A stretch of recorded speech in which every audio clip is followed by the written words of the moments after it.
መንግስት ከሌለበት ዘር አይጠፋም። በነገራችን ላይ መንግስት ከሌለበት ሰው አይሞትም። ሰው አንድ ሰው እርስ በርሱ ሊገዳደል ይላል። በሰው ግን አይሞትም መንግስት ከሌለበት። በደኑን ያስጨፈጨፈው ህወሓት ነው። ከኦነግ ጋር ሆኖ አርባ ጉጉ ሰው ያስጨፈጨፈው ህወሓት ነው። ወተር ቀቀሊ፣ ጎሮጉቱ፣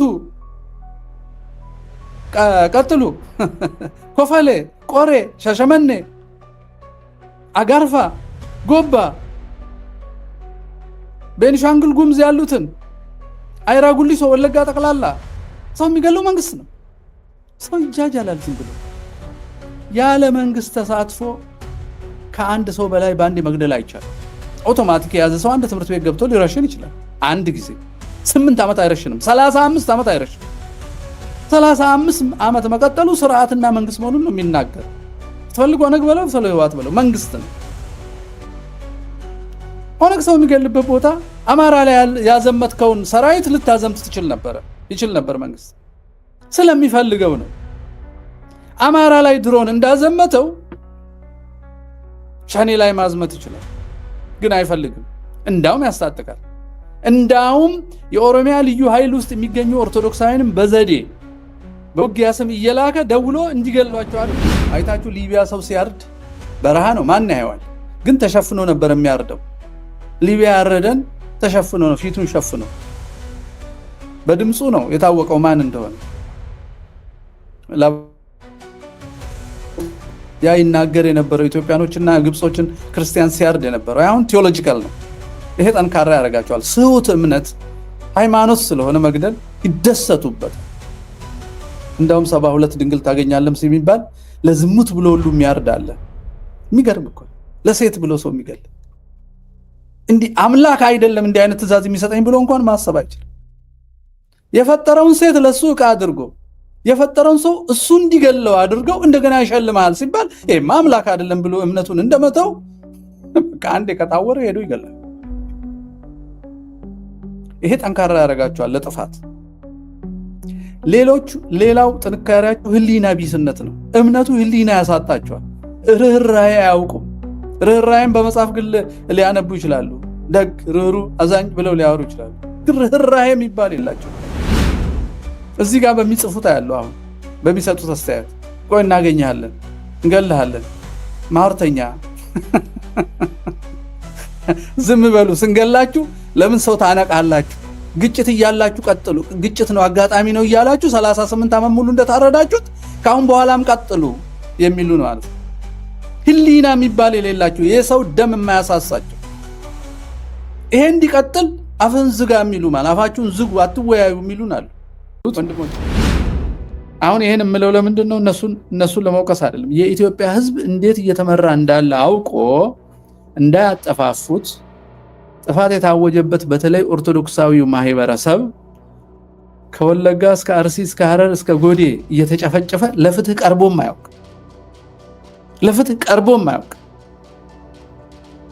መንግስታዊ ዘር ማጥፋት የታወጀበት መንግስታዊ የዘር ማጥፋት በግልጽ የታወጀበት ከበደኖ እስከ ጎዴ እስከ ማይካድራ እስከ ከሚሴ እስከ ማነች ማርያም ደንጎላት አክሱም ያለቁ የኢትዮጵያ ኦርቶዶክስ ተዋሕዶ ቤተክርስቲያን ምዕመናንን ደም ኦዲት ያደረገ አንድም አባት፣ አንድም መንግስት፣ አንድም ድርጅት የለም፣ ዓለም አቀፍም ሀገር ውስጥ።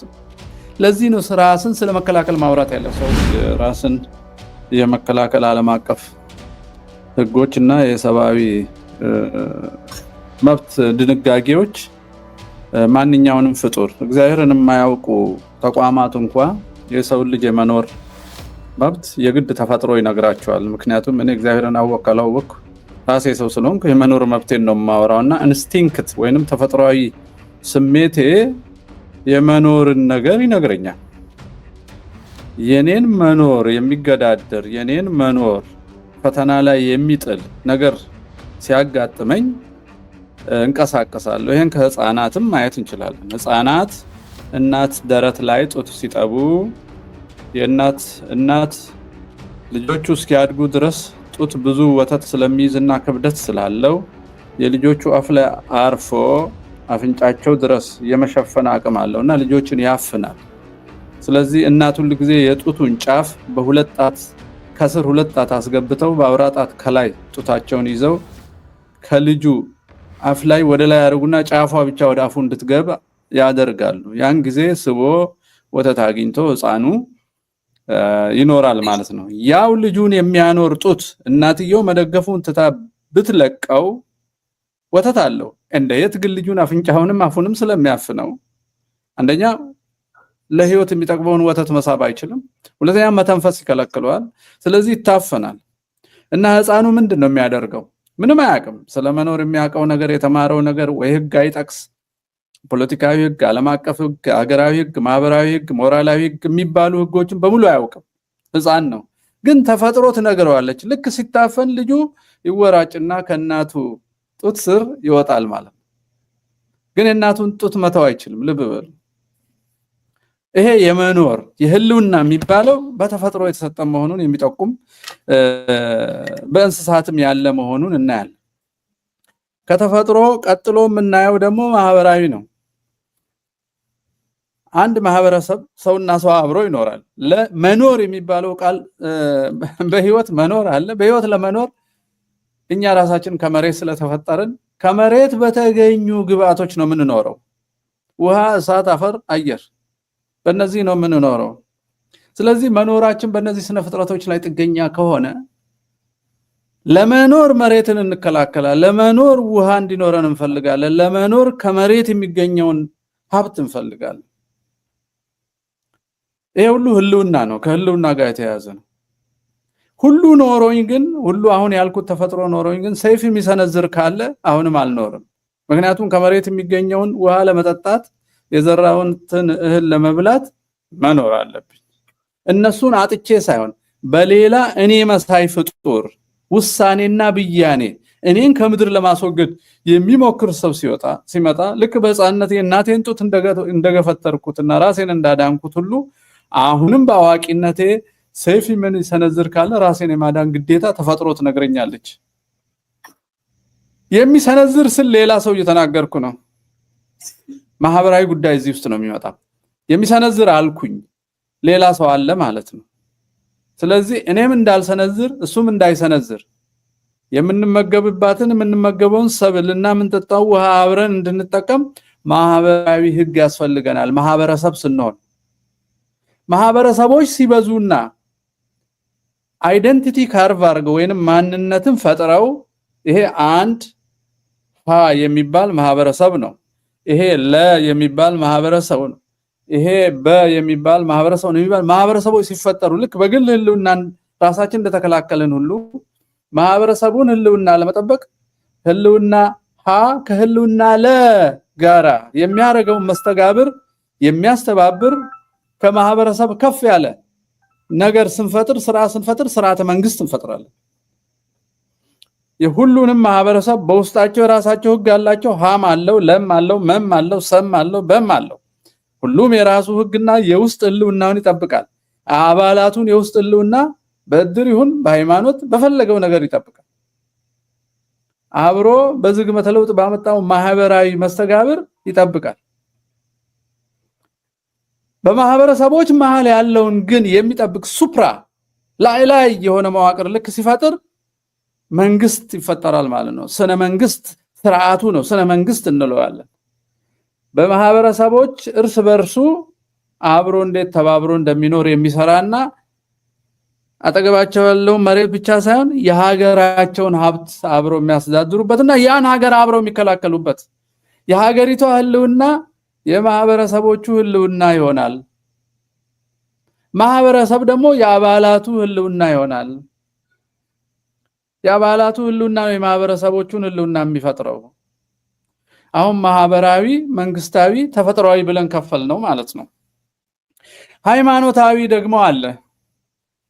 ማህበረሰብ ሀገርና ድንበር የማይለየው በመንፈስ የሚያቆራኝ አንድ መንግስተ ሰማያትን የሚያወርስ ደግሞ ሃይማኖታዊ ግንኙነት አለው። ይሄ መንፈሳዊ ህልውናችንን ከእግዚአብሔር ጋር ያለንን ስምረት ግንኙነት የመገናኛ መንገድ ሃይማኖታችንና አስተምሮን ተከትሎ የሚፈጠረውን አምልኮ ለመጠበቅ አምልኮ የሚፈጸምበትን ቦታና ጊዜ ለመከላከል የሚያመልከውን ሰው ደግሞ በህልውና እንዲቀጥል ለመጠበቅ የሚደረገው የህልውና ተጋድሎ ሃይማኖታዊ ይሆናል ማለት ነው። አሁን ወደ ማህበረሰብ ስንመልሰው ደግሞ ማህበረሰቡ ውስጥ የማህበረሰቡ ሞራል፣ ስርዓት፣ ህግ ለመጠበቅ ከሃይማኖቱ ጋር እንዲናበብለት በእግዚአብሔር ዘንድ ዋጋ እንዲያሰጠው ሞራላዊም ማህበራዊም መንግስታዊም ሁሉም ነገር ከእግዚአብሔር የማያጣላ እንዲሆን ሃይማኖት መልሶ ወደ ሌሎቹ ራሱን መንፈስ ያሰራጫል። ምን ይሰጠዋል? እሴትና መርህ ይሰጠዋል ማለት ነው ስርዓተ መንግስት። ልብ በሉ ይሄን ያዙልኝና አሁን የመጣውን ነገር እኔ አሁን ምን ሰዎች ምን ይላሉ? ሃይማኖትና ፖለቲካ ይለያያል ይላሉ። ኦኬ እንለየው እስቲ። እግዚአብሔርን ከፖለቲካ እናውጣና እንዴት ነው የምንኖረው? በየትኞቹ ህጎች ናቸው? በዓለም አቀፍ ህግ ቅድም ወንድም ያነሳው ስለ ሰብአዊ መብት ከስነ ፍጥረት ራሱ ተፈጥሮ በነገረችን ህግ የደነገግነውና የተስማማንበትን ዓለም አቀፍ ህግ እንለዋለን። ቢያንስ በስጋ መኖርን ይፈቅድልናል። መንፈሳዊ ህይወታችን ሳይሆን ስጋዊ ህይወታችንን ይከላከልልናል። ስለዚህ እናከብረዋለን ማለት ነው ያን ዓለም አቀፍ ህግ። ከዓለም አቀፍ ህግ ጋር የምንጣላው ከእግዚአብሔር ተጣሉ ብሎ ከመጣ ነው። ከእግዚአብሔር ተጣሉ ብሎ ከመጣ እኛቺ ምድር እንተዋታለን እንጂ በሰማዕትነት ከእግዚአብሔር አንጣላልህም ብለን ዓለም አቀፍ ህግ እንኳን የምንቃወምበት አቅም አለን። እንኳን የሰፈራችንን ህግ እንኳን የሀገራችን መንግስት ያወጣውን ይሄ የዘር መንግስት ያወጣውን ህግ ማንኛውንም ህግ እምቢ የምንልበት ደግሞ ኃይል አለ ውስጣችን። ያን ህግ የምንጠቀመው መቼ ነው?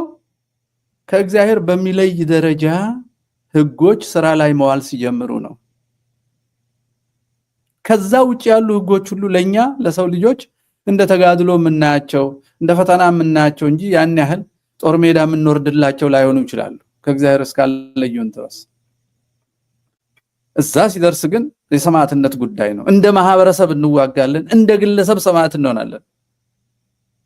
አሁን ራስን መከላከልን በቀላሉ እዚህ ምን እናደርጋለን? ዲፋይን ማድረግ እንችላለን። ኢትዮጵያ ውስጥ ያለው ችግር ምንድነው? የሞራል ህግ፣ የዓለም አቀፍ ህግ፣ የተፈጥሮ ህግ፣ የሃይማኖት ህግ ሁሉ የጣሰ ሁሉንም የጣሰ የዘር ፖለቲካ ህዋትና ኦነግ የወለዱት የዘር ፖለቲካ ላይ የተመሰረተ ሰውነት የሌለው ማህበራዊነት የሌለው ሃይማኖታዊነት የሌለው ዓለም አቀፋዊነት የሌለው ሞራላዊ ግዴታዎችን ማያከብር ለአራዊት ብንሰጠው አራዊት በተፈጥሯቸው የጸኑ ናቸው አራዊትም ልንል አንችልም ማለት የምንችለው አጋንንት ሊሆን ይችላል። አጋንንት ምንጃ ስርዓታቸው ታውቋል። መዋሸት ነው። ነፍሳትን ከእግዚአብሔር መንግስት ህግ መለየት ነው። በዚህ ምድር መግደል እንኳን አይደለም ኃጢአት የማይሰራውን ሰው እኮ መግደል አይችልም። በኃጢአት ነፍሱን ይገሉታል። በምድር ላይ ኃጢአት እንዳይሰራ ይጠብቁታል ጭራሽ አጋንንት። ምናልባት ለዚህ የአጋንንት ጠባይ ይቀርብ ይሆናል አሁን ያለው ስርዓት። ስለዚህ ራስን መከላከል ምንድነው ነው። ኦርቶዶክሳዊ ሰውም ዝም ብሎ ፍጥረታዊ ሰው ሃይማኖት ኖሮ አልኖሮ ፍጥረታዊ ሰው በጣም ቀላል እኮ ነበር። ጠመን እግዚአብሔር ሰጠንን አይምሮ በትክክል አንጠቀም ብለን ነው እንጂ እኮ በጣም ቀላል። በራስ ላይ ሊደረግም አትፈልገውም በማንም ላይ አታድርግ ነው።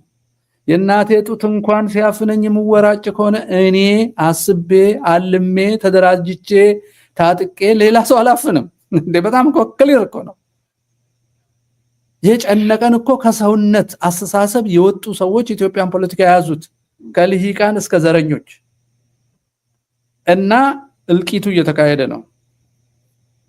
የሞራል ህግ፣ ሰብአዊ ህግ፣ ማህበራዊ ህግ፣ ሰማያዊ ህግ፣ የዓለም አቀፍ ህግ፣ የማህበረሰብ ታሪካዊ በትውፊት ያገኘ ነው ማህበረሰባዊ ህግ ሁሉ የተደመሰሰበት ዘመን ላይ ስለደረስን ቤተመንግስት ቁጭ ብለው ገዳይ የሚያሰለጥኑ ለሰማያዊ ህግ እንድንገዛ የሚያስተምረንን ሃይማኖት በዘር የሚበትኑ ገና ያልተወለደውን ጽንስ የከሌ ዘር ነው ብለው ጽንስ ሰንጥቀው የሚገሉ ሆስፒታል ውስጥ ታመጣ የተገላገለችውን እናት በእኛ ምድር እንትና የሚባል ብሔር አያድግም ብለው ህፃንና እናት ለይተው የሚያሳድዱ ሰዎች የተፈጠሩት ከሰውነት ያነሱ ሰዎችና አእምሮች ተፈጥሮ ቤተመንግስት የገቡበት ፕሮፌሰር ዶክተር ተብለው የፖለቲካ ድርጅት ያቋቋሙበት ነፃነት ብለው አንድን ህዝብ በአንድ አካባቢ ጠቅልለው ይዘው ከእግዚአብሔር ለይተው የጦር መሳሪያ ያረጉበት እንደ ህዋት አይነቱ የጦር መሳሪያ ነው የትግራይን ህዝብ ያደረገው። ወደፈለገ እየነዳ ይዋጋበታል። በገዛ ሀገር ውስጥ የውጭ ጠላትን እንግዲህ ካሉላ በኋላ እኮ አልተዋጋንም። ኢትዮጵያውያንን ስንወጋ ስንት ዓመታችን ነው? እስቲ ህዋቶች አስቡት፣ ኦነጎች አስቡት፣ በኦነግ ስር የተደበቃችሁ ሀቢያዎች አስቡት፣ በኦነግ ስር የተደበቃችሁ የጸሎት ቤት ፍልፍል ተረፈናዚ ጴንጤዎች አስቡት። የሰው ደም ደስ የሚላችሁ ብልጽግና ወንጌል ሃይማኖትን የሚከተለው መንግስት አስቡ። እዛ ውስጥ ያላችሁ ካቢኔዎች ፓርላማ ውስጥ ያስቡ። የትኛውን ህግ ነው የምትከተሉት ነው? አሁን ይሄን የምለው ለምንድን ነው? እነሱን ለመውቀስ አይደለም። የኢትዮጵያ ህዝብ እንዴት እየተመራ እንዳለ አውቆ እንዳያጠፋፉት ጥፋት የታወጀበት በተለይ ኦርቶዶክሳዊው ማህበረሰብ ከወለጋ እስከ አርሲ እስከ ሐረር እስከ ጎዴ እየተጨፈጨፈ ለፍትህ ቀርቦም አያውቅ። መንግስታዊ የዘር ማጥፋት የታወጀበት መንግስታዊ የዘር ማጥፋት በግልጽ የታወጀበት ከበደኖ እስከ ጎዴ እስከ ማይካድራ እስከ ከሚሴ እስከ ማነች ማርያም ደንጎላት አክሱም ያለቁ የኢትዮጵያ ኦርቶዶክስ ተዋሕዶ ቤተክርስቲያን ምዕመናንን ደም ኦዲት ያደረገ አንድም አባት፣ አንድም መንግስት፣ አንድም ድርጅት የለም፣ ዓለም አቀፍም ሀገር ውስጥ። ለዚህ ነው ራስን ስለመከላከል ማውራት ያለበት። ዓለም እንደዚህ ዝም ካለ ራሳችንን መከላከል አለብን። እንዴት ነው የምንከላከለው?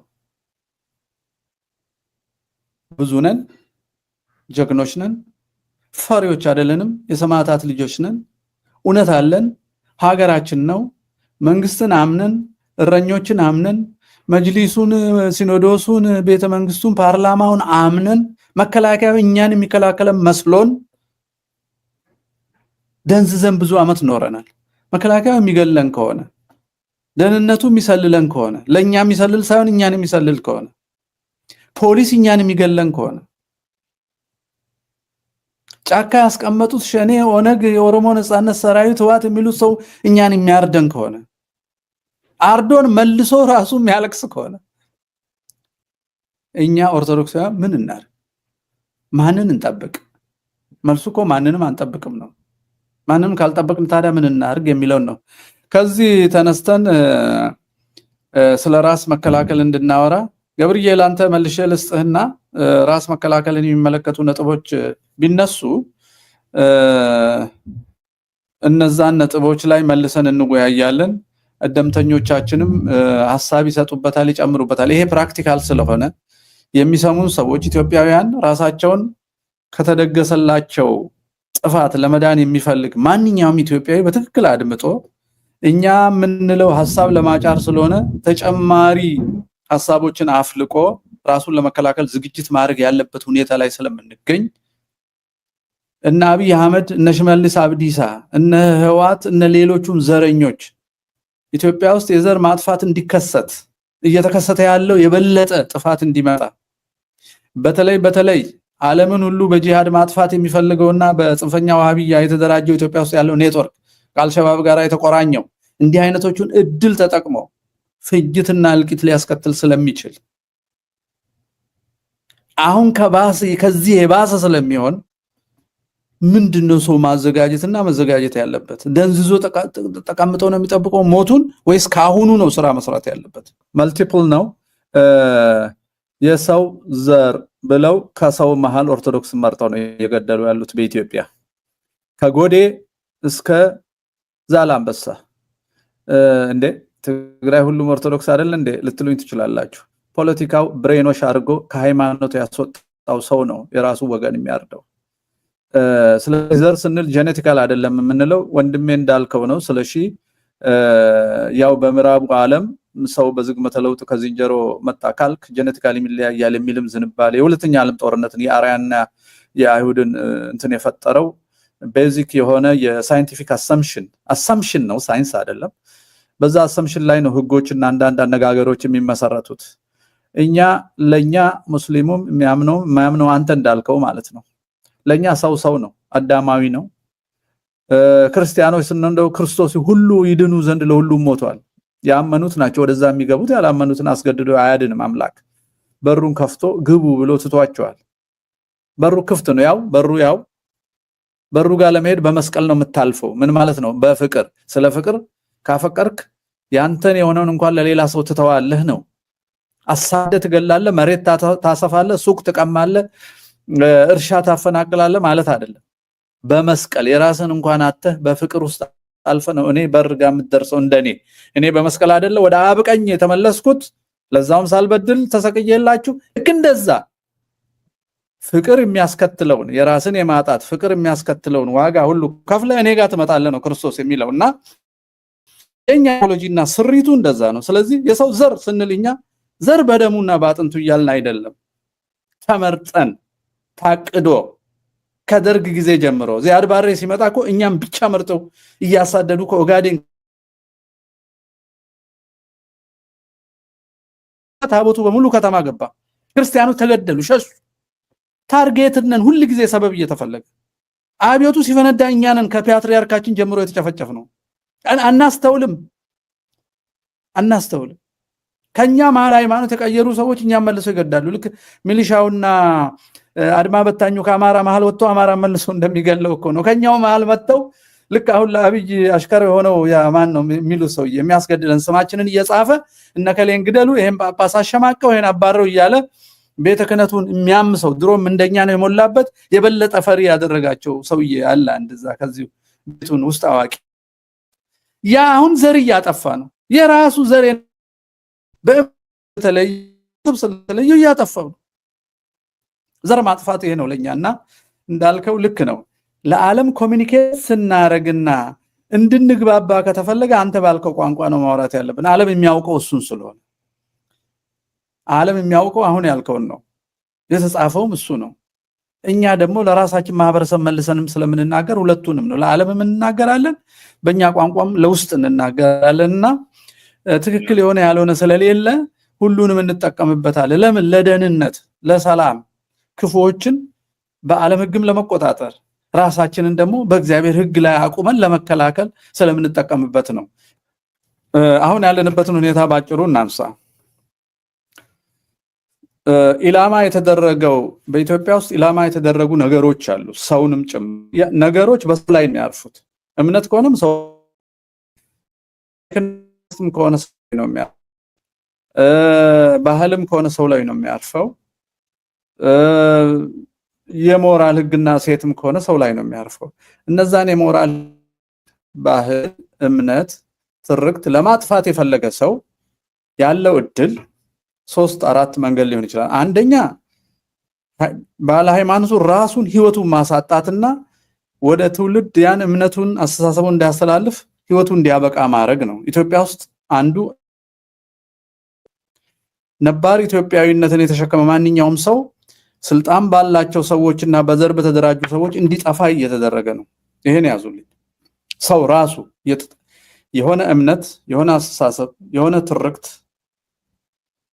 የሆነ አኗኗር ያለው ሰው ተመርጦ እከሌ ተብሎ አሁን ቅድም ወንድማችን እንዳለ ተሰይሞ ከቨር ተሰጥቶት የጅምላ ስም ተሰጥቶት የጅምላ ስም ነፍጠኛ፣ ኦሮሞ፣ ትግሬ፣ ኦርቶዶክስ፣ እስላም ዋትሶኤቨር ጅምላ ስም ከተሰጠው በኋላ ከዛ እንዲወጣ ያደረግበታል። ከዛ ጅምላ ከተሰጠው ራሱን ክዶ በወቅቱ መጉዳት ወደሚችሉ ሰዎች ከገባ ልክ እንደ ሚሊሻዎቹና እንደ አድማ በታኞቹ ማለት ነው። ራሳቸውን ክደው የነፍሰ ገዳይ ቅጥረኛ እንደሆኑት አማሮች ማለት ነው። የሀገር አፍራሽ የነፍሰ ገዳይ ለህዋት ሲሰሩ ነበሩ። አሁን ለብልጽግና የራሳቸው ወገን የሚያሰቃዩ የሆድ አማራዎች፣ የአእምሮ ሳይሆኑ የሆድ አማሮች የተወለዱት እዛ ነው። ስማቸው እሱ ነው። ሃይማኖታቸውም ተመሳሳይ ይመስላል። ግን በተግባር እምነትም ትውፊትም ባህልም ታሪክም ያልወረሱ ሰዎችና የጠላት አካል የሆኑት ይገሉሃል። አንዱ መግደል እሱ ነው። ሁለተኛው መግደል ወደ አካል መግደል ከመሄዳቸው በፊት ያን እምነት፣ ያን ባህል፣ ያን ትውፊት፣ ያን ትርክት፣ ያን ሊገሉት የሚፈልጉትን ሰው የሚተርከውን ትርክትና ታሪክ ያ ሰው ሀገርን የተረጎመበትን አተረጓጎም የዛን ሰው ባህል የዛን ሰው አስተሳሰብ በተቃራኒ ትምህርት ወጣሩ ልክ አሁን ኦነግ ኦሮሞማውና ወያኔዎች እንደሚያደርጉት ውሸት የሚጽፉ ሊቃውንትን ነው የፈጠሩት መጀመሪያ። እነ ገብረ ማርያም ደስታ እና አሰፋ ጃለታ እና ማን የሚባለው የትግራይን ኦርቶዶክሳውያን አእምሮ እንዲያጥብ በነስብሃት ነጋ የተሰማራ ለመያዟ በፊት አሁን እሱ የሃይማኖት ዘር ማጥፋት ነው። ትግራይ ውስጥ የተጀመረው ዘር ማጥፋት በትግሉ ነው። ከዛ በፊት የደርጉ ምን በኢትዮጵያ ነው ትክክል ቦታ ዘር ማጥፋት የትግራይ ህዝብ ላይ ነው የዘር ማጥፋት የተካሄደው። ስለዚህ እምነትህን አስተሳሰብህን ነው መጀመሪያ የምትገለው ማለት ነው። በተባበሩት መንግስታትም አይ ቲንክ ሪኮግኒሽን አለው መሰለኝ ካልቸራል ጄኖሳይድ ሳይሉት አይቀሩም። የባህል ዘር ማጥፋት አንድ አስተሳሰብን ቅርስን የነበረውን ሁሉ ማጥፋት ልክ እነዚህ አክራሪ እስልምና እንደሚያደርጉት እስልምና የሆነ ሀገር ሲወር ታሪኩን በሙሉ ያጠፋል። አሁን ሶማሊያ ክርስቲያን መሆኑን አያውቅም፣ እንደነበረ አያውቅም፣ በቃ አያውቅም። እንተላለፍ አድርገው ነው የሚሰብሩት። እና መቅደሾ እና መቃድስ አሁን በበራ በ10ኛው መቶ ክፍለ ዘመን እንኳን ቫይብራንት ክርስቲያን ሲቲ እንደነበረች እንዳውም ጫፉ ላይ እዚህ ቀንዱ ጫፉ ላይ ራስ አሉላ ነው የሚባለው። በጣም የሚገርም ነው። ራስ አሉላ ነው የሚባለው። አሁን ግን ማንም አያስታውስም። ቅርሱን ሁሉ ነው ነቅለው የሚያጠፉት። ኦጋዴን እኮ ጎዴ አሁን የነ ደጃዝማች አፈወርቅን ሐውልት መስቀል ስላለው እነሱን ሁሉ ነቅለዋል ጽንፈኞቹ።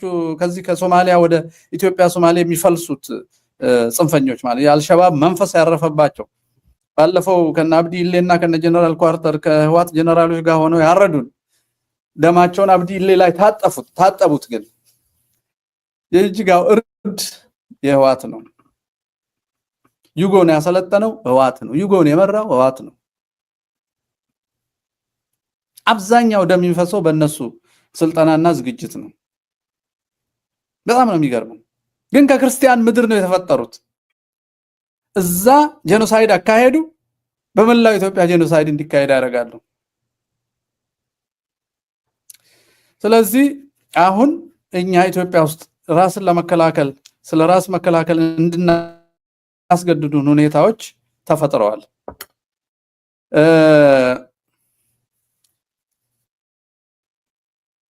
ዘር ማጥፋት ላይ የተሰማራውን ክፍልና እንዲጠፋ የተፈረደበትን ክፍል አቅም ብናመዛዝን ጠንካራ ጎን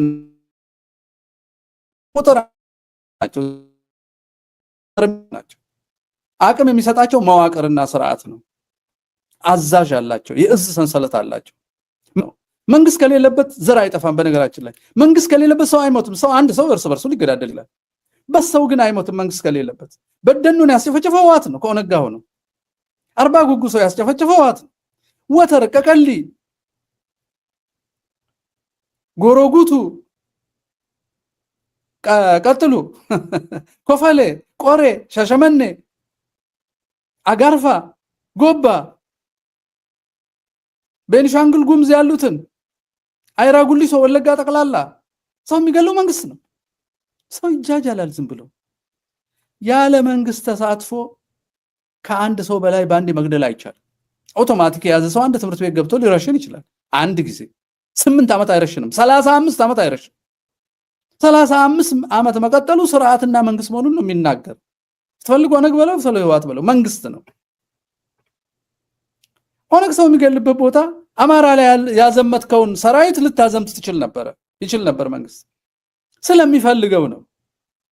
አማራ ላይ ድሮን እንዳዘመተው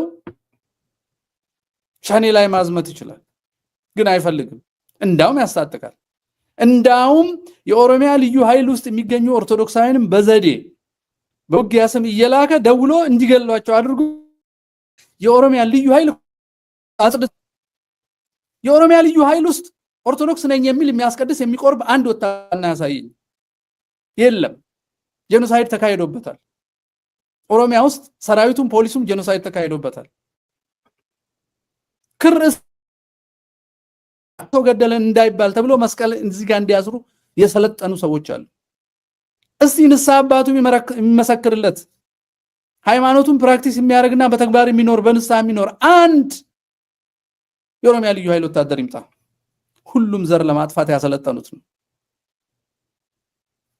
ልክ እንደዚህ እንደ አማራ መስቀል የሚያስር ሚኒሻ መስቀል የሚያስር ምንድነው አድማ ብተና የሚባለው መስቀል ያስራል። ሊያማትብ ሁሉ ይችላል፣ አያፍርም። የሚያማትብ ሰው እኮ ስለሌላ ሰው ይኖራል እንጂ እውነተኞች ለፍትህና ለራሳቸው ሲዋጉ አይገልም። የሚያማትብ ሰው አይገልም።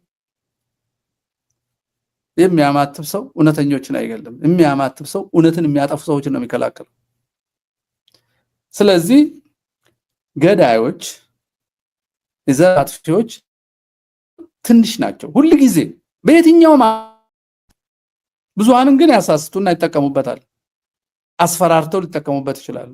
እንትና መጣብህ ሊገልህ ነው ቅደመው። ልክ ትግራዮች ወጣቱን አዝምተው 800 ሺህ ነው አንድ እንዳስገደሉት ተከባሃል አሉት። በዚህ ኤርትራ፣ በዚህ ኢትዮጵያ፣ በዚህ አማራ፣ በዚህ አፋር ሁሉም ከበዋል። እዚህ መጥተው ከሚገሉ ሄደህ ተከላከል ሲሉት ግር ብሎ መጥቶ አፋርና አማራን ወረረ። ያ ሁሉ ሰው አለቀ። ህዝብ ማሳሳት ይችላሉ። ዘር አጥፊዎች ጥቂት ናቸው ሁሉ ጊዜ። ግን ህዝብን አሳስተው ልክ የጀርመንን ህዝብ አሳስቶ ከራሻም ከምንም አዋክቶ ያን ሁሉ ሰው እንዳስፈጀ ወደ 8 ሚሊዮን ነው ስንት ሚሊዮን ጀርመን ነው ያለቀው። ሁሉም ክፉ ሆነው አይደለም፣ አሳስተውት ነው። የነሱ ጠንካራ ጎን መዋቅር ነው ብያለሁ። መዋቅር ሁለተኛ ጠንካራ ጎናቸው ክፉ ትርክትን እንደ ሃይማኖት መቀበላቸው ነው። አርያን ከአይሁድ ይበልጣል እንደተባለው ኦሮሞማ ከኦርቶዶክስም ከእስልምናም ይበልጣል አለ መጣና የኛ በቃ ይሄን ትርክት ማመን ነው። ከዛ በኋላ ኦሮሞማ የሚባለውን ሊቃን የፈጠሩትን አዲሱን ሃይማኖትና የዘር ትርጉም ያልተቀበለው ማንኛውንም ሰው መግደል እምነቱን ማገልገል ነው። የነሱ ጠንካራ ጎን የሐሰት ትርክትን እንደ ሃይማኖት ተቀብሎ ለሱ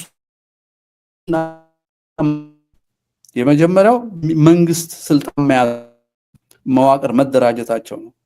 ሁለተኛው ሐሰተኛ ትርክትን እንደ እምነት እሱ መሞትና መግደል ነው። ሶስተኛው ኢላማ ያደረገውን ያ መሪዎቻቸው ኢላማ ያደረጉትን ህዝብ እንደ ሰው ሳይሆን ልክ ሁቱና ቱሲ አንደኛው አንዱን ኮኮሮች ናቸው አለ። ሲገል ኮኮሮች እንደሚገል ይመስለኛል። እንግዲህ እዛ ሩዋንዳ ቤታቸው ውስጥ በረሮ በጣም አስቸጋሪ ነፍሳት ነው መሰለኝ። ስለዚህ ፊሊት እየተነፋ ሁሌ ይገደላል። በዛ መልክ የሰው ልጅ እንዲታይ እነዚህ ሁቶች ኮኮሮች ናቸው አሉ ማለት ነው እነዚህ። ከዛ በኋላ ሲገል ኮኮሮቹን ቤት ውስጥ በፊሊት የሚገለውን አይነት ነፍሳት አድርጎ እንዲያያቸው። ለዚህ ነው ነፍጠኛ ሰው አይደለም፣ ኦርቶዶክስ ኋላ ቀር ነው፣ ቆሞ ቀር ነው፣ ወራሪ ነው። ሲሶ መንግስት ነበረ። አንድ ሃይማኖት አንድ ቋንቋ ብለው የሀገራችንን ሰው ወረው ቅኝ አድርገው ኦነግ የተረከው ማለት ነው። ከወያኔ ጋር ሆኖ ኦነግ የተረከው ቅኝ አድርገው ትልቅ ነበርን አሳነሱን። ታሪክ ደግሞ ከመቶ ዓመት ወዲህ ብቻ ነው። ከዛ በፊት ያለው አይተረከም። ከዛ በፊት ሰራው ግፍም ኦዲት አይደረግም። ከዛ ወዲህ ግን እጅም ጡትም ተቆረጠ ይባላል። ስንት ሚሊዮን ሰው ከዛ በፊት እንዳለቀ ስንት ቤተሰብ እንደጠፋ አይነሳም። ያ እሱን የሚሸፍን ከዛ በኋላ የተደረገው ሰው ከሰውነት በታች ነው፣ ዲሞናይዝ ይደረጋል ማለት ነው። ይሄ ጥንካሬያቸው ነው፣ ጭካኔ አክት ስለሚያደርጉ ማለት ነው። ሌላው ቴዎሎጂካል ነው ጥንካሬያቸው። ቴዎሎጂ አንዳንድ ስሁት እምነት ሰው የፈጠረውና ያከም የሚመስል ሰው የፈጠረውን ሰው በሰው አጥፍተው ፈጣሪው ያመሰግነናል ደስ ይለዋል ብለው የሚያስቡ ለከሌን ስትገል ጀነት ትገባለህ። አሁን እንዲህ አይነት እምነት ይሄ አሁን ጠንካራ ያደርጋል። ምክንያቱም እምነትህን እየኖርክ ነው። ሰው መግደል እጅግ አስገራሚ ነገር። የጠላትን ጥንካሬ ማወቅ ያስፈልጋል። አጥቂዎቹ እንግዲህ ሌላው ችሎታቸው ህቡዕነት ነው። እንደኛ አይለፈልፉም። ተደብቀው ቀንና ሌሊት በህቡ ተደራጅተው በተግባር ይገለጣሉ። እኛ ሁሌ ህቡዕ ነው። አይታችሁ ሊቢያ ሰው ሲያርድ በረሃ ነው፣ ማን ያየዋል? ግን ተሸፍኖ ነበር የሚያርደው። ሊቢያ ያረደን ተሸፍኖ ነው፣ ፊቱን ሸፍኖ። በድምፁ ነው የታወቀው ማን እንደሆነ። ያ ይናገር የነበረው ኢትዮጵያኖችና ግብጾችን ክርስቲያን ሲያርድ የነበረው አሁን ቴዎሎጂካል ነው። ይሄ ጠንካራ ያደርጋቸዋል። ስሁት እምነት ሃይማኖት ስለሆነ መግደል ይደሰቱበታል። እንደውም 72 ድንግል ታገኛለም ሲባል ለዝሙት ብሎ ሁሉ የሚያርድ አለ። የሚገርም እኮ ለሴት ብሎ ሰው የሚገል እንዲህ አምላክ አይደለም እንዲህ አይነት ትእዛዝ የሚሰጠኝ ብሎ እንኳን ማሰብ አይችልም። የፈጠረውን ሴት ለሱ ዕቃ አድርጎ የፈጠረውን ሰው እሱ እንዲገለው አድርገው እንደገና ይሸልማል ሲባል ይሄማ አምላክ አይደለም ብሎ እምነቱን እንደመተው አንዴ ከታወረ ሄዶ ይገላል። ይሄ ጠንካራ ያደርጋቸዋል ለጥፋት። ሌላው ጥንካሬያቸው ህሊና ቢስነት ነው። እምነቱ ህሊና ያሳጣቸዋል። ርህራሄ አያውቁም። ርህራሄን በመጽሐፍ ግን ሊያነቡ ይችላሉ። ደግ፣ ርህሩ፣ አዛኝ ብለው ሊያወሩ ይችላሉ። ግን ርህራሄ የሚባል የላቸው። እዚህ ጋር በሚጽፉት ያለው አሁን በሚሰጡት አስተያየት ቆይ እናገኛለን፣ እንገልሃለን፣ ማርተኛ ዝም በሉ፣ ስንገላችሁ ለምን ሰው ታነቃላችሁ? ግጭት እያላችሁ ቀጥሉ፣ ግጭት ነው አጋጣሚ ነው እያላችሁ 38 ዓመት ሙሉ እንደታረዳችሁት ካሁን በኋላም ቀጥሉ የሚሉ ነው ማለት ነው። ህሊና የሚባል የሌላቸው የሰው ደም የማያሳሳቸው ይሄ እንዲቀጥል አፍን ዝጋ የሚሉ ማለት አፋችሁን ዝጉ አትወያዩ የሚሉን አሉ ወንድሞቼ። ሌላው አረመኔነት ነው። ሰውን የሚገሉት ዱባ እንደሚከትፍ ሰው ጽንስ እስከ ማስወረድ ይደርስ አረመኔ ናቸው። በጣም የሚታወቁበት ጠባቸው ደግሞ ስግብግብ የማይጠግቡ በመንጠቅ ነው የሚታወቁት። የቡና እርሻን ይነጥቁሃል፣ ሱቅህን ይነጥቁሃል፣ ግብር ይጨምሩብሃል፣ ዕቃህን ወደብ ላይ ያቆያሉ፣ ቤትህን ያፈርሳሉ። እንዴት 24 ሰዓት እንዴት እንደሚያጠፉ ብቻ የሚያስቡ ልማት የማያውቁ ልማትን በአፍ እንጂ በተግባር የማያውቁ በዘረፋ የተለከፉ እንኳን ቤትህን የሌላውን ትልቁን አገር ሌላውን አጥፍተው ለመውረስ የሚጓጉ በሽተኞች ናቸው። ይሄን ሽመልስ አብዲሳ ነግሮናል። የዛሬ ዓመት ኢሬቻን ሲያከብር ያደረገው ንግግር በሚቀጥለው ዓመት አልሆነም። እንግዲህ በሚቀጥለው ዓመት ቀይ ባህር ነው የምናከብረው ኢሬቻን። እንዲህ የመንጠቅ የመስገብገብ የያዙትን አለማልማት በያዙበትና በሚኖሩበት ቦታ ፍቅር መፍጠር አለመቻል፣ መዋሃድን መፍጠር አለመቻል፣ ሰው እንዲተማመን ማድረግ አለመቻል፣ ሁሌ መስገብገብ፣ ይሄ ሌላው ጠባያቸው ነው። ስግብግብ ናቸው። እሺ ጥቃት የተፈረደብን እኛስ ደካማ ጎናችን ምንድነው? ደካማ ጎናችን የምንናገረው እንድናስተካክለው ነው። ደካማ ጎኖች አሉ። አንደኛ እኛ ሰው ሁሉ እንደኛ ስለሚመስለን ሰውን እናምናለን። እንደነሱ ህቡ አንገባም፣ እንደነሱ ሴራ አንጎነጉንም፣ እንደነሱ በእምነት ቦታችን ስለ ጥፋት አንሰብክም። ክርስቶስ ስላረገልን ስለ ፍቅሩ ነው የምንሰብከው። እነሱ ስለሌላ ነው የሚሰብኩት፣ እንዴት እንደሚያጠፉ። የኛ ባንዲራ ከፍ የምንለው ጂሃድ ስናካሄድ ነው ይላል ለምሳሌ አንዱ። ሌላው ደግሞ የኛ ትልቅ ነበርን ከዚህ የሚበልጥ የለም፣ እንትንነት ከእንትንነት ይበልጣል። ዘሩን ስም ይጠራና እንትንነት ከኦርቶዶክሳዊነት ይበልጣል ይላል። እኛ እንደሱ ማድረግ አንችልም። ደካማ ጎናችን እሱ ነው። ለኛ ሰው ነው። ኦርቶዶክስ ባይሆንም ሰውየው ሰው ነው። እግዚአብሔር በአምሳሉ ፈጥሮታል። እሱ ንስሐ ሰጥቶ ወደ ራሱ የሚያመጣበት ጊዜ አለ። እኛ መልካም ማድረግ ነው ስራችን እንላለን። ከነሱ አንጻር ስንታይ ደካማ ነን። ህቡ ገብተን ሴራ መሸረብ አንችልም። ልዩነታችን ይበል። ይሄን የምናስተካክልበት ጊዜ መምጣት አለበት። እንዴት ባላንስ ሃይማኖታችን አንተው መቼስ ይሄ መቀጠል አለበት። ግን ይሄ በሲቹዌሽናል መሆን አለበት። በሆነ ሁኔታ ውስጥ እንዴት ነው የምንተረጉመው? ከእግዚአብሔር ሳንለይ ቅድስናችንን ሳያሳጣን እንዴት ነው ይሄን የምንተረጉመው? ሰውን ሁሉ ማክበርና ማፍቀር በእንዲህ አይነት ሰው በሚጠላን አገርና ቦታ እንዴት አድርገን ነው ይሄን የምንተረጉመው የሚለው የምንመራመርበት መሆን አለበት። ህቡ አንገባም። ይሄንንም ሁሌ ግልጽ ነን። ሌላው እኛ መሐሪዎች ነን፣ ርህሩሆች ነን። ተመልከቱ፣ ግራኝ አህመድ ከምስራቅ ኢትዮጵያ እስከ ጎንደር ያን ሁሉ ሰው ሲያርድ፣ ያን ሁሉ ወርቅ ከቤተ ክርስቲያን ድሮ በወርቅ በአልማዝ የሚሰራ እየገነጠለ ለአረብ ሲሸጥና መራ ሲገዛበት ያን ሁሉ ሰው ሲያርድ እኛ ቂም አንይዝም። ሰውን በሱ አንጻር አናይም። እነዚህ ኦነጎች መጡና ሚኒሊክ ጡት ቆረጠ ብለው በሐሰት አንድም ማስረጃ ሳይኖራቸው በሐሰት ሐውልት ሰርተው የቆመን ሰው ሽል ሰነጠቁ። የሰውን ሆድ ሰንጥቀው አንጀት አውጥተው ጥንቆላ ሰሩበት። ይሄ ርህራያችን፣ ሐዘናችን፣ መሐሪነታችን እንደ ደካማ ጎን ነው በእነዚህ ሰዎች ቆጠረው። ይሄን እንዴት አድርገን እናስተካክለው? እንደነሱ አረመኔ ሳንሆን፣ እንደነሱ ገዳይ ሳንሆን፣ እንደነሱ ጨካኝ ሳንሆን፣ እንደነሱ ስግብግብ ሳንሆን፣ እንደነሱ ሐሰተኞች ሳንሆን እንዴት አድርገን እግዚአብሔርን በማያስቀይም መንገድ ራሳችንን መከላከል እንችላለን? እንመራመር። እኛ አልጠፋም ነው የምንለው። በእምነታችን አንጠፋም፣ የእግዚአብሔር ልጆች ነን እንላለን። አንጠፋም ግን የደካማ ጎናችን ነው። አንጠፋም ብለን ግን እንዳንጠፋ በሚያደርግም መንገድ አንዘጋጅም። ዝም ብሎ በአፍ ብቻ አንጠፋም። እንደዚህ የሚባል ነገር የለም። አንድ ሻማ አልጠፋም ካለ እኔ እፍ ብሎ መጥፋቱ አይቀር። አልጠፋም ካለ አልጠፋም ማለት ከቻለ የሚያስብ ነገር አድርጌ ልውሰደውና ምን መሆን አለበት? ራሱ መጋረድ አለበት።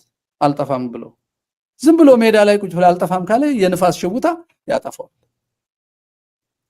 የኛ ኦርቶዶክሳውያን ካማነት ረጅም ታሪክ ከሕገ ልቦና እስከ ክርስትና የተዘረጋውን አምስቱ አያይዘን ማሰብ ስለምንችልና 100% የሀገራችን እንደሆነ ስለምና የሆነ ሰው ከሀገራችን ተነስቶ ያጠፋናል ብለን ማሰብ አንችልም። ስነ ልቦናው የለን።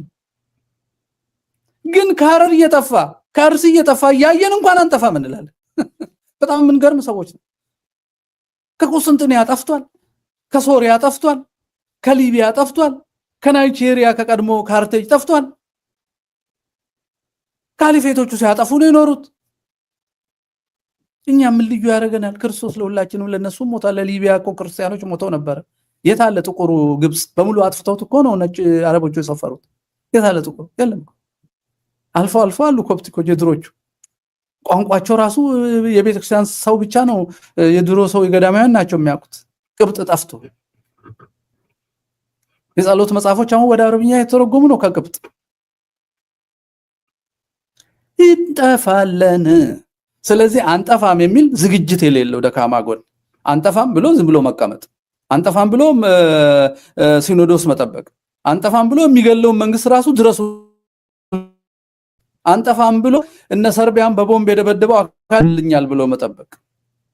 አሁን እኮ በዚህ በቤኒሻንጉል አረብ ፈንድ የሚያደርገው እና ኤሚሬት ፈንድ የሚያደርጉት የጦር ማሰልጠኛ ካምፕ ተከፍቷል።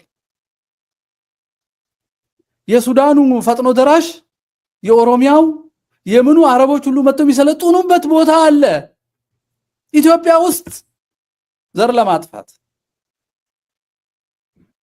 አማራ ሰምተውን በዛ በኩል ቅርብ ለነሱ ድሮም መገጣጠሚያ አለ ቤኒሻንጉል። ለሱዳን ፈጥኖ ደራሽ አሁን ዘር ማጥፋት የሚፈጽመው እዛ ማን ነው? ምን የሚባለው ቦታ ከዚህ በፊትም አልበሺር ሲያጠፋቸው የነበሩት እሱን ለሚያጠፋ ሰው ድሮን ከዚህ አረብ እዚህ ገጣጥሞ በእኛ ሌበር ለነሱ መግደያ ይሰጣል። አማራ የሚገሉበትን ይሰጣል። ኦሬዲ እኮ ጄኖሳይድ ላይ ነን እና እዚህ ይገቡና አንተ ማርተኛ ህዝብ ልታጋጭ ነው፣ ሃይማኖት ጦርነት ልቀሰቅስ ነው። ቅድም ልሰልኛል። የሃይማኖት በል የፖለቲካ ሰው እየሞተ ነው። ኦርቶዶክስ ልከላከል ሲል የሃይማኖት ይሆናል፣ ዝም ስንል የብሔር ይሆናል። አረ እስከ መቼ ነው የምታታልሉት? 38 ዓመት አይበቃችሁም? በህዋትና በኦነግ ስር ተደብቃችሁ ክርስቲያንን ያረዳችሁበት አሁንም ለማታለል ትሞክራላችሁ። አሁንም ለማታለል አየኛ ህቡ አለማወቃችን ይሄ ነው እንግዲህ ደካማ ጎናችን። በማንም ስር ተጠልለን ስለማንነካ ከወጣን እንዲህ ነው የምንወጣው። አሁን እንደምስት ነው የምንወጣው እንጂ በዘር ፖለቲካ ስር ተደብቀን ወይ በዚያድ ባሬ በኩል ወይንም በኦነግ በኩል አይደለም ሃይማኖታችንን የምናስፋፋው፣ ወይ በህዋት በኩል አይደለም፣ ወይ በባዴን በኩል አይደለም። እኛ ራሳችንን እንችለን የምንቆም ሰዎች ነው። አየ ስለዚህ አንጠፋም የሚለው ግን ዝግጅት የሌለው ራስን የማደንዘዝ ጠባያችን ደካማ ጎናችን። ሌላው መንግስትን ማመን። 5000 ዘመን ሁሉ መንግስት የሚለው ትርጉም በአይምሮአችን በሂስቶሪክ ጂናችን ውስጥ ያለው እረኝነት ነው። መንግስት ማለት እረኛ ነው። ማንን? በዛ ሀገር የተሾመበትን ህዝብ ሃይማኖቱን ምኑን ሳይመለከት ሁሉንም እኩል ማስተዳደር መጠበቅ ማለት ነው። ይሄ መንፈስ አልለቀቀንም። የሚያጠፋን አካል ቤተ መንግስት ገብቶ እንኳን መንግስትን በረኝነት ልናየው እንሞክራለን። አይደለም። ቤታችንን እያፈረሰ እያደህየን እየገደለን ፍትህ እየነፈገን በዘር መድቦ ሰራዊት እያዘመተብን አንድ የሚያረገንን የክህነት ቦታ ሲኖዶስን እየከፋፈለብን ቅዱስ ሲኖዶስን ርኩስ የጎዛ ምክር ቤት የሚያረግ የዘረኞች መጠራቀሚያ የሚያረግ ይሄንን እንደረኛ አሁንም እንቆጥራለን። ይሄ ደካማ ጎናችን። ወደ ጠንካራ ጎን ስለውጣው እረኛ የለንም፣ ራሳችንን እንጠብቅ ነው። ተነጋግረን አለቀ እኮ። ራስን መከላከል የሚጀምረው በስነ ልቦና ነው። ቅድም ወንድማችን ሊያቀርብልን የነበረውና ሲስተሙ ያቆመው ፕራክቲካሉን ነው። ከደረሰ ሰፈራችን ከደረሰ በኋላ የምናረጋቸው ነገሮች እኔ አሁን በአስተሳሰብ ደረጃ ላውራ ብዬ ነው። ፕራክቲካልማ በየቦታው እንድታስቡት እሱም ሲመቸው ገብቶ ያሳየናል። ጠንካራ ጎኖች ደግሞ ሞልተውናል። እኛ ጠንካራ ጎኖቻችን እውነተኞች መሆናችንና ከእግዚአብሔር ጋር መሆናችን ነው። የመጀመሪያው እውነት ክርስቶስ ነው። እኛ እውነተኞች ነን። እኛ ግፈኞች አይደለም። እኛ በሐሰት ተንቀሳቅሰን አናውቅም። የጠፋ ሀገራችንን መልሰን ለመሰብ ያደረግነው ነው ወረራና ወንጀል አድርገው ወያኔና ኦነጎች የተረኩትና ይሄን ትውልድ የፈጠሩት። ትርክት እንታረክ ብንል ማንን አጥፍቶ ነው ሀገር የወረረው? ጠል ልናሳይ እንችላለን። በእውነት ላይ ተመስርተን አናረገውም፣ አያስፈልገንም። እኛ ስለ የታሪክ ሂሳብ ለማወራረድ ሳይሆን አሁን የሚኖረው ሰው እንዴት በሰላም በፍቅር በፍትህና በእውነት ይኑር ነው። እንደሱ እኮ ነው። ስለዚህ ጠንካራ ጎናችን እውነታችን ነው። ጠንካራ ጎናችን የታወቀው ጀግንነታችን። የጀግንነታችን ምንጭ ደግሞ ስጋና አጥንት ዘር አይደለም። አንዳንድ ሰው ጀግንነት ዘር ያደርጋል። አይደለም። አስተሳሰባችን ምንድነው? አስተሳሰባችን እኛ የሁለት ዓለም ሰዎች ነን። በዚህ በምድር ሆነንም ሰማይን በተስፋ የምንኖር ሰዎች ነን። ያ ተስፋ የሚሳካው አሁን በምናረገው ነገር ሐሰት ፊት እንቆማለን። በሐሰት አንቆምም። እውነትን ይዘን እንሞታለን። ያ ጀግንነትን ይሰጠናል። ለሆዱ የሚዋጋው ለሆዱ የሚያባረረው ግን ፊቱንም ይሸፈናል፣ በህቡም ይደራጃል፣ እያረዳል። እውነተኛ ፈተና ሲያጋጥመው ይሸሻል። እኛ ከእውነት ፊት አንሸሽም። የሚሸሸው እሱ ለምንድነው? ለሆዱ ስለሆነ ደግሞ በስጋ ልክ መሞትን ይሸሻል። እኛ መሞትን አንሸሽም። ሞትን እናባረረዋለን። ለምን አንሞትም? እኛ በስጋ ቢገሉን እንኳን በክርስቶስ ዘንድ በእውነት ስለምንኖር ስለ እውነት እንሞታለን። ስለ እውነት እንሞታለን ስንል እንደ ከብት ተኝተን እንታረዳለን ማለት አይደለም። ሐሰተኞችና ገዳዮችን እያሳደድን እንሞታለን። ያ ነው ጀግንነታችን። ሌላው እንግዲህ አልነቃ አለ እንጂ ዲሞግራፊውም አንዱ ጠንካራ ጎናችን። ዲሞግራፊውም ጠንካራ ጎናችን። ይሄን ይዘን በየሰፈሩ በዘር በውጪ ገብ ጽንፈኛ እምነት እና ጽንፈኛ የፖለቲካ ርዕዮት የተደራጁ ጥቂቶች አሰልፈው ሲያርዱን መጠበቅ የለብንም። ስለዚህ በግልም በወልም ራሳችን ለማዳን መንቀሳቀስ፣ መዘጋጀት፣ መለማመድ ሁሉ አለብን። ቤት ሲመጣ ምን አደርጋለሁ? ቤት እንዴት ለልጄ ምን ነገራለሁ? ለሚስቴ ምን ነገራለሁ? ለራሴ ምን ነገራለሁ? ለጎረቤቴ ምን ነገራለሁ? ሩቅ ያለውን ለመከላከል ደግሞ እንዴት ነው ምን ዘምተው? በየደረጃው ነው መከላከል። ቤተሰብህን፣ ራስህን፣ ቤተሰብህን፣ አካባቢህን፣ ሀገርህን፣ ሩቅ ያለውን ወገንህን ህልውና ሲረጋገጥ ሀገርህን ደግሞ ትጠብቃለህ። አሁን እኮ ሀገር አሳጥተውናል እኮ እነዚህ ተላላኪዎች ማለት ነው። በመላላክ ስልጣን የያዙ አካላት ስንሞት መበልጸጋችን አይቀርም ይሉናል። ከሰው ቁስ የሚበልጥባቸው የሆድ አይምሮ የሚባል የለ፣ በሆዳቸው ብቻ የሚያስብ ሰው ሞት ችግኝ እንተክልበታለን ጥላ ይሆናል ብለው የሚያሾፉ ዘንተኞች እነሱ እንኳን እኛ ባለን መንግስትን እንደረኛ የመጠበቅ ነባር ትውፊታችን አታለሉን። መንግስት መሰሉ። እነሱን የሚገስጸው ክፍል ደግሞ የነሱ ተላላኪ ሆነ። ካባና ወርቅ ይሸልማቸዋል። ልጆቹን አሳርዶ አይ እንዳውም ኦርቶዶክስ አይደሉም የታረዱት ብሎ ሪፖርት ያቀርባል። ስለዚህ ሁለቱም እረኞች እንደሌሉ ማወቅ አለበት ክርስቲያን የተባለው ሰው።